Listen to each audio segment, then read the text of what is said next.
नमस्कार दोस्तों, स्वागत है आप सब लोगों का आरपीएससी एग्जाम्स यूट्यूब चैनल पर।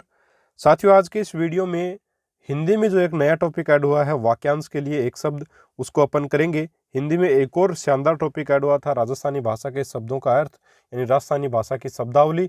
उससे संबंधित वीडियो अपलोड किया जा चुका है और आप लोगों का अच्छा रिस्पॉन्स उसके ऊपर आया है। ज़्यादा से ज़्यादा लोगों तक उसको शेयर करें। और आप लोगों ने अभी तक उस वीडियो को नहीं देखा, डिस्क्रिप्शन बॉक्स में जाइएगा, राजस्थानी भाषा के शब्दों का वीडियो आपको मिल जाएगा, उसको ज़रूर से ज़रूर देखें और फ़ायदा उससे उठाएं। जैसे ही हिंदी के जो तीनों नए टॉपिक जो ऐड हुए हैं, शब्द युग्म, वाक्यांश के लिए एक शब्द और आपका राजस्थानी भाषा के शब्द, ये तीनों टॉपिक जैसे ही हो जाते हैं, आपको पीडीएफ भी मैं इंस्टा मोजो स्टोर पे अवेलेबल करवा दूंगा। स्टोर का लिंक भी डिस्क्रिप्शन बॉक्स में, जिसमें आपको जो है वो फिजिक्स और आपका साइकोलॉजी और संस्कृत की आपकी जो पीडीएफ हो वो वहाँ पे आपको मिल जाएगी। ठीक है साथियों, उसका लिंक आपको डिस्क्रिप्शन में मिलेगा। चलिए शुरू कर लेते हैं। वाक्यांश के लिए एक शब्द। वाक्यांश के लिए एक शब्द से साथियों प्रश्न कैसे आएगा, देखिए। या तो पैराग्राफ में से एक लाइन दे देंगे इस प्रकार से और पूछ लेंगे कि इसके लिए एक शब्द क्या है। ठीक है, तो वहाँ पे आपको बताना पड़ेगा एक शब्द। या फिर ऐसे दे देंगे आपको कि एक शब्द दिया जाएगा आपको संविधान, और पूछ लिया जाएगा, मान लीजिए संविधान आ गया और पूछेगा कि इसका अर्थ क्या है। ठीक है, इससे क्या अर्थ है या कौन सा ऑप्शन इस संविधान के लिए सही है। इस प्रकार का भी प्रश्न आ सकता है। तो वाक्यांश के लिए एक शब्द, देखिए ये सारे के सारे जो शब्द हैं जो अभी अपन पढ़ेंगे आज के इस वीडियो में, वो सारे के सारे शब्द इंपॉर्टेंट हैं। और ये कक्षा 9 से लेकर के 10 तक, 9 से लेकर 12 तक चलने वाली नवीन हिंदी व्याकरण की पुस्तक से लिए गए हैं। यह पुस्तक 2019-20 के सत्र में चला करती थी, तो इससे ये लिए गए हैं। काफ़ी इंपॉर्टेंट साथियों पुस्तक है, तो ज़रूर से ज़रूर आपको ये देखने हैं और ध्यान में रखने हैं। चलिए साथियों शुरू कर लेते हैं। वह जो सब कुछ जानता हो क्या कहलाएगा? सर्वज्ञ। जिसको सब कुछ पता है, सर्वज्ञ। संविधान का मतलब यानी देश का शासन चलाने हेतु नियमों की जो पुस्तक होती है उसको क्या कहते हैं? संविधान। स्वावलंबी, वह जो अपने आप पर निर्भर हो, स्वावलंबी। ठीक है। समवयस्क, यानी कि एक ही उम्र के, वह जो समान आयु का हो, समवयस्क। समसामयिक, यानी कि एक ही समय से संबंधित अगर दो व्यक्ति हैं तो उनको समसामयिक कहा जाएगा। समकालीन, उसी समय घटित होने वाला जो होता है, यानी कि दो घटनाएं अगर एक ही समय में घटित हुई हैं तो उसको समकालीन बोलेंगे। फिर समदर्शी, वह जो सबको समान रूप से देखे, समदर्शी, समान दृष्टि से देखने वाला। संक्रामक, छूत से फैलने वाला जो रोग होता है उसको संक्रामक रोग बोलते हैं, संक्रमण से होता है। ठीक है। और शत्रुघ्न कौन होता है? जो शत्रुघ्न यानी शत्रु का जो हंता है, शत्रु हंता, एक प्रकार से शत्रुघ्न कौन कहलाएगा? आपका शत्रु को मारने वाला। फिर शस्त्र, वह हथियार जो हाथों से पकड़कर चलाए जाते हैं, शस्त्र कहलाते हैं। और फेंक करके चलाए जाते हैं, वो क्या कहलाते हैं? आपके अस्त्र साथियों कहलाते हैं। आगे पढ़ेंगे इसको भी। वैयाकरण क्या कहलाता है? आपका वह जिसे व्याकरण का पूरा ज्ञान हो, वैयाकरण आपका कहलाता है। वेदज्ञ, जिसको वेदों का ज्ञान हो या वेदों का जो ज्ञाता होता है वह वेदज्ञ कहलाता है। वह पुरुष जिसकी जो पत्नी है वो मर गई हो तो वह विधुर कहलाता है। और एक प्रकार से जिसका पति मर गया हो वो विधवा होती है, और जिसकी पत्नी मर जाती है, जिस पति की, उसको, उस व्यक्ति को अपन विधुर बोलते हैं। ठीक है साथियों, आगे देखिए। वर्ष में जो एक बार होगा वार्षिक, सप्ताह में एक होगा साप्ताहिक, और महीने में एक बार जो चीज़ होती है वो मासिक कहलाएगी। और इच्छा के अनुसार गर्मी और सर्दी का जो वातावरण होता है, एक प्रकार से वातावरण हो, उसके लिए एक शब्द जो है वो अगर प्रयोग करें तो वह है वातानुकूलित। और माता पिता का संतान के प्रति जो प्रेम होता है उसके लिए एक शब्द रहेगा वात्सल्य। वह जो बहुत ज़्यादा बोलता है वाचाल कहलाएगा। वह जो वर्णन से परे हो, वर्णातीत। वर्णातीत मतलब वर्णन से परे। बालक को सुलाने के लिए जो गाया जाने वाला गीत होता है उसको लोरी बोलते हैं, सब लोगों को पता है। चलिए आगे बढ़ते हैं। अगला है प्रतिष्ठा प्राप्त व्यक्ति, लब्ध प्रतिष्ठ। बहुत इंपॉर्टेंट है, ध्यान रखिएगा। प्रतिष्ठा प्राप्त व्यक्ति के लिए एक शब्द क्या है? लब्ध प्रतिष्ठ। शक्ति के अनुसार, यथाशक्ति, यथासंभव यानी जहां तक संभव हो। यथा कर्म, इसमें यथाशक्ति, यथासंभव, यथा कर्म, इनमें सब में क्या है साथियों? आपका अव्यय भाव समास है। कर्म के अनुसार, ठीक है। यथा कर्म यानी कर्म के अनुसार। वह जिसने मृत्यु को जीत लिया हो क्या कहलाएगा? मृत्युंजय कहलाएगा। मृत्यु पर जिसने विजय प्राप्त कर ली हो। वह जो खुले हाथ से दान करे, मुक्त हस्त कहलाएगा। वह जो कम खर्चा करे, मितव्ययी कहलाएगा साथियों, कंजूस नहीं कहलाता, ध्यान रखिएगा। वह जो कम खर्चा करे आपका कंजूस नहीं मितव्ययी कहलाएगा। वह जो कम बोलता है मितभाषी कहलाता है। वह जो मास में एक बार होता है मासिक कहलाता, बता दिया मैंने। वह जो किसी के मर्म को जानने वाला हो मर्मज्ञ कहलाता है। जो किसी के मर्म को, दुख को जानने वाला हो वो मर्मज्ञ कहलाता है। वह जिसे भाषा का पूरा ज्ञान हो भाषाविद कहलाएगा। वह जो बहुत कुछ जानता है बहुज्ञ कहलाएगा। वह जो दिखने में प्रिय लगे प्रियदर्शी कहलाएगा। जो दिखने में सुंदर आकर्षक प्रिय लगे वो प्रियदर्शी कहलाएगा। ठीक है साथियों। वह जो शीघ्र उत्तर देने की बुद्धि रखता है क्या कहलाएगा? प्रत्युत्पन्नमति कहलाएगा। यानी ऐसी बुद्धि उसकी, ऐसी मति यानी बुद्धि, ऐसी बुद्धि है जो वो तुरंत जवाब दे देता है। दो पैर के पहले का समय पूर्वाहन, ठीक है। और परिश्रम के बदले दी गई जो राशि है वो पारिश्रमिक कहलाएगी। वह स्त्री जिसे उसके पति के द्वारा छोड़ दिया गया है क्या कहलाएगी? परित्यक्ता कहलाएगी। परित्यक्ता, ठीक है।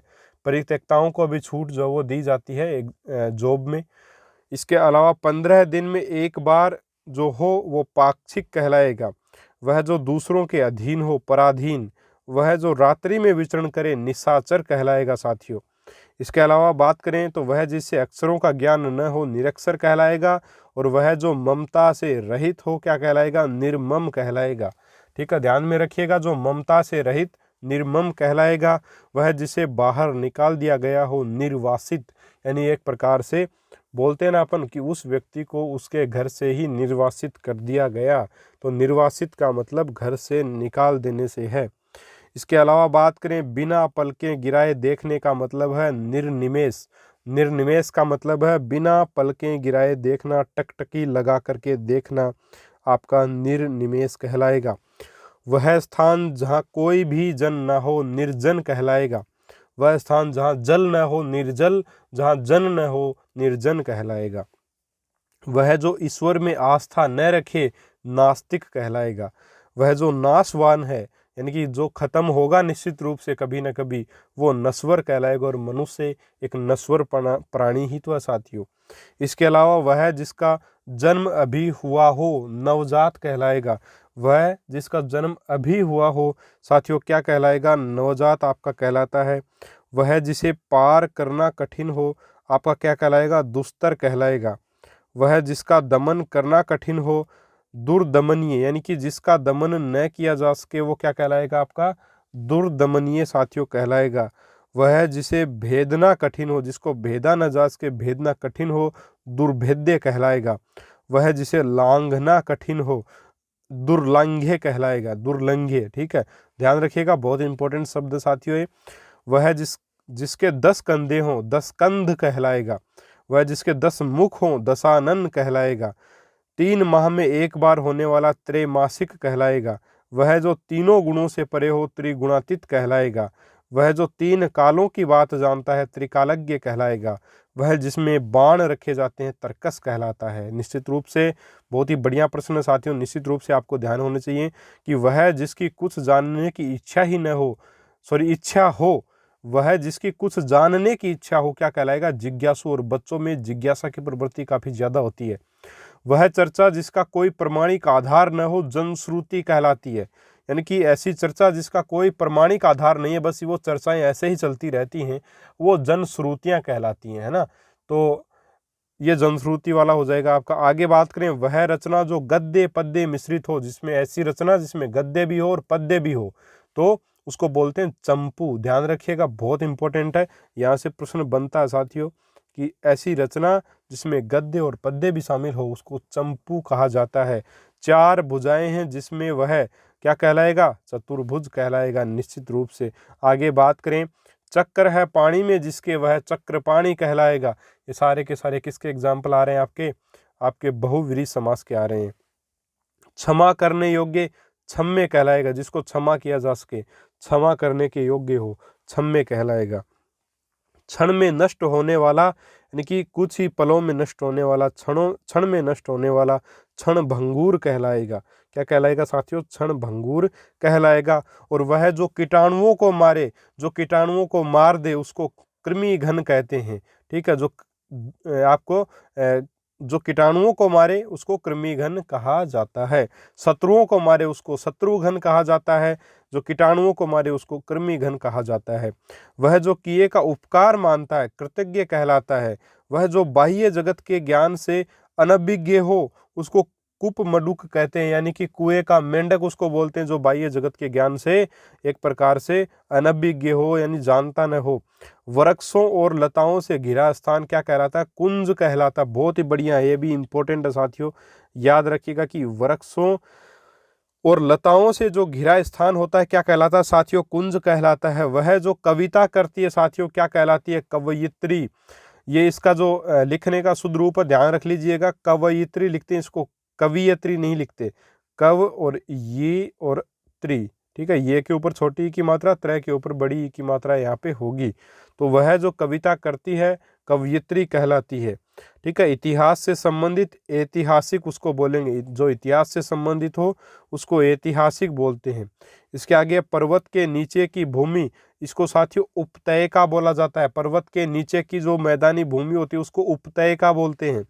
इसके अलावा वह भूमि जिसमें कुछ भी न उपजता हो उसको ऊसर कहते हैं। वह जो ऋण से मुक्त हो जाए उऋण कहलाता है। जो इंद्रियों की पहुंच के परे हो इंद्रियातीत कहलाता है। इंद्रियातीत यानी जो इंद्रियों की पहुंच से दूर हो वो इंद्रियातीत कहलाता है। वह जो ईश्वर में विश्वास रखे आस्तिक कहलाएगा। शीघ्र प्रश्न हो जाए आशुतोष कहलाएगा। पैर से लेकर सिर तक आपाद मस्तक कहलाएगा। ठीक है साथियों, चलिए आगे बढ़ते हैं। अपनी ही हत्या करने वाला आत्महंता या आत्मघाती कहलाता है।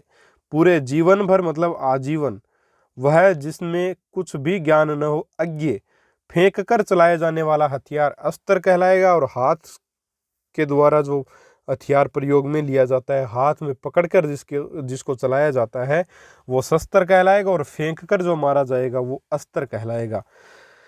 वह जिसे क्षमा न किया जा सके अक्षम्य कहलाएगा। अब भाले के लिए अगर पूछे कि भाला कैसा हथियार है, तो भाला अस्त्र और शस्त्र दोनों, इसको हाथ में लेकर भी मारते हैं और फेंक कर भी मारा जाता है। तलवार आपका शस्त्र होगा, अस्त्र नहीं होगा। चाकू आपका जो दोनों प्रकार से किया जा सकता है, लेकिन ज़्यादातर एक प्रकार से हाथ में लेकर के भी मारते हैं और फेंक कर भी मारा जाता है। तो चाकू भी दोनों प्रकार से यहाँ पे होगा साथियों। ठीक है, चलिए आगे बढ़ते हैं। बाण जो है वो आपका हाथ में पकड़कर चलाया जाता है एक प्रकार से, तो ये भी मेरे हिसाब से शस्त्र में ही होना चाहिए। तो ये आपके 82 हो गए साथियों। आगे और बढ़ते हैं। देखिए, वह जो बिना वेतन के काम करे, जो बिना वेतन के काम करे अवेतनिक कहलाएगा। जो बिना वेतन के काम करे वो अवेतनिक कहलाएगा। वह जो कानून विरुद्ध हो अवैध कहलाएगा। वह घटना जो अवश्य घटने वाली है अवश्यंभावी मतलब अवश्य ही जो है वो मतलब घटित होगी, उसको अवश्यंभावी घटना बोलते हैं। इसके अलावा वह जिसका वध न किया जा सके अवध्य कहलाता है। वह जिसे कम ज्ञान हो अल्पज्ञ कहलाता है। जिसको सारा ज्ञान हो सर्वज्ञ कहलाता है। 6 माह में एक बार होने वाला अर्धवार्षिक होगा। वह जिसे भेदा नजास के अभेद्य होगा। वह जिसे मुकदमा चल रहा हो अभियुक्त कहलाता है। वह जिसके ऊपर मुकदमा चल रहा हो अभियुक्त कहलाता है। वह जिसकी पहले से आशा न की गई हो अप्रत्याशित। ठीक है, अप्रत्याशित घटना का मतलब क्या होता है? वह जिसकी पहले से आशा न की गई हो। और वह अंश जो पढ़ा हुआ न हो क्या कहलाएगा? अपठित। इसलिए बोलते परीक्षा में क्या आएगा? अपठित गद्यांश, जो कि पहले पढ़ा न गया हो ऐसा गद्यांश आएगा। तो अपठित का मतलब वह अंश जो पहले पढ़ा न गया हो अपठित कहलाता है। इसके अलावा बात करें अपन आगे, देखिए, वह कारण जिसे टाला न जा सके, तो वह कारण जिसे टाला न जा सके वो क्या कहलाता है? अपरिहार्य। ठीक है, अपरिहार्य जो है वह कारण जिसे टाला न जा सके अपरिहार्य कहलाएगा। इसके अलावा वह जो व्यर्थ खर्च करता है अपव्ययी कहलाएगा। वह जो बाद में जन्मा हो अनुज कहलाएगा साथियों। किसी कार्य के लिए दी जाने वाली जो सहायता राशि उसको क्या कहते हैं? अनुदान कहते हैं। वह जो अनुकरण के योग्य हो अनुकरणीय कहलाता है। वह जिसके लक्षण प्रकार आदि न बतलाए जा सकें अनिर्वचनीय कहलाएगा। यह भी इंपॉर्टेंट है साथियों। वह जिसके लक्षण प्रकार आदि न बताए जा सकें उसको अनिर्वचनीय कहा जाएगा कि उसके बारे में कोई भी विचार जो प्रस्तुत नहीं किया जा सकेगा। वह उक्ति जो परंपरा से चली आ रही है या चल रही है उसको अनुश्रुति बोलते हैं, और जो बिना किसी वैज्ञानिक आधार के चलती है उसको जनश्रुति बोला जाता है। तो वह उक्ति जो परंपरा से चलती आ रही है उसको अनुश्रुति कहा जाता है। वह जिसके अभाव में कोई कार्य संभव नहीं हो वो कार्य होता है अनिवार्य। जो अनिवार्य चीज़ है उसके, अनिवार्य मतलब ऐसी चीज़ जिसके बिना कोई जो है एक प्रकार से मतलब उसके बिना कोई कार्य संभव ही नहीं हो, उसको बोलेंगे अपन अनिवार्य। वह जिसे रोका नहीं जा सके उसको क्या बोलेंगे, अनिरुद्ध। ठीक है, जिसको निरुद्ध नहीं कर सकते यानी रोक नहीं सकते वो क्या कहलाएगा, अनिरुद्ध। मतलब अनिरुद्ध का मतलब वह जिसे रोका नहीं जा सके। फिर है वह जिसका वर्णन न किया जा सके। तो ये वर्णन न किया जा सके और लक्षण प्रकार आदि न बताए जा सकते, एक ही बात है, अनिर्वाचनीय ही ये होगा, निर्वाचनीय नहीं है, अनिर्वचनीय होगा साथियों, अनिर्वचनीय। चलिए आगे बढ़े। आगे देखिए, पलकों को बिना गिराए, ठीक है, पलकों को बिना गिराए देखना, निर्निमेष भी इसको बोलते हैं और अनिमेष भी इसको बोला जाता है। ठीक है, इसको इसका एक और शब्द है निर्निमेष, ये भी मैंने आपको इसी में पढ़ा दिया। वैसे निर्निमेष भी बोलते हैं और अनिमेष भी बोला जाता है। इसके अलावा वह जिसका कोई नाथ ना हो, कोई स्वामी ना हो, अनाथ कहलाएगा। वह जिसे किसी बात का पता ना हो, अनभिज्ञ कहलाएगा। वह जिसका दूसरे से संबंध ना हो वो क्या कहलाएगा, अनन्य कहलाएगा।